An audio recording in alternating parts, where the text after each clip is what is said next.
রাশেদ সাহেব, আপনি না ধরলে তো আমি পড়েই যেতাম। ভুল, আপনি না ধরলে আমি পড়ে যেতাম।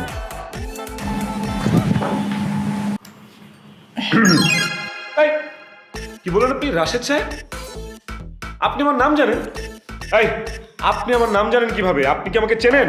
আমি আপনাকে চিনি কারণ অনেকদিন যাবত আমি আপনাকে ফলো করছি। ফলো? আমাকে কেন ফলো করবেন আপনি? কারণ আপনাকে আমার অনেক ভালো লাগে। হ্যাঁ? ভয় পেয়েছেন? আরে আমি তো মজা করছিলাম। আপনি তো এই অফিসে জব করেন, সেই সুবাদে আপনাকে আমি চিনি। আচ্ছা, তা আপনাকে তো আমি চিনলাম না। আপনি কে, কি করেন, কোন ডিপার্টমেন্টে আছেন এই অফিসে?